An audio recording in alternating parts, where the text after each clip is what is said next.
7 anëtar të Këshillit të Lartë të Prokurorisë votuan Klodian Braun pasuesin e Altin Dumanit në krye të SPAK. Prokurori i cili do të marrë drejtimin e strukturës së posaçme antikorrupsion pas 18 dhjetorit mori shumicën e votave të 11 anëtarëve në një seancë publike që zgjati 6 orë në Këshillin e Lartë të Prokurorisë, ku morën pjesë edhe ambasadorët akredituar në vendin tonë.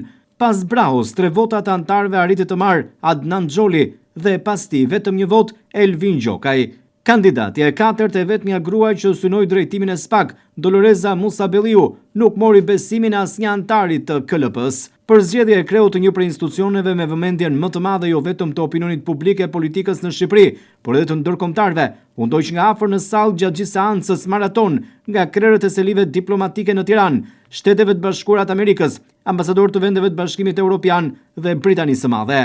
Kandidatët parashtruan pikat e platformave të tyre vënë përballë pyetjeve të anëtarëve të KLP-s. Drejtuesi i ri i SPAK, Klodian Braun, teksa u pyet si kandidat, e duke prezantuar kështu vizionin e tij për drejtimin e prokurorisë së posaçme, tha se do të forcojë luftën kundër krimit të organizuar dhe korrupsionit. Masat e nevojshme që çdo çështje penale, përveç penale të korrupsionit apo krimit të organizuar, të shoqërohet me hetim financiar dhe pasuror me qëllim konfiskimin e produkteve të krimit, për të dëmtuar aftësinë financiare të krimit dhe për të përdorur pasuritë për qëllime të lishme.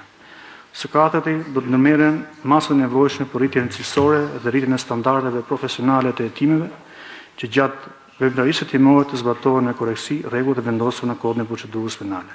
Mjetet e kërkimit të provës, duke qenë veprime që mund të kufizojnë të drejtën e jetës private të qytetarëve, duhet të jenë në çdo rast në përputhje me parimin e proporcionalitetit.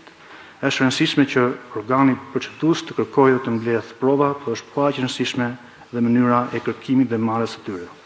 Në këtë drejtim do të synoj që veprimet hetimore të kërkimit të provës, në veçanti kontrollet në banesë, vende private, sekustrimi i korrespondencës, përgjimet, të bëhen duke zbatuar në mënyrë tepër rigoroze Kodin e Procedurës Penale, jurisprudencën e gjykatës së lartë, të asaj kushtetuese, standardet kushtetuese dhe standardet ndërkombëtare për të drejtat e njeriut.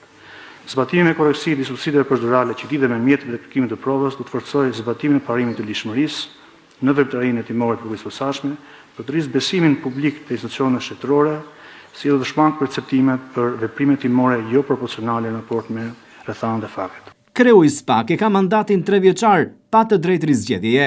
Klodian Braun, kreu i ri i këtij institucioni të rëndësishëm, ka patur një rrugëtim të gjatë në sistemin e drejtësisë, duke mbajtur pozicione të rëndësishme në hetimin e rasteve të korrupsionit.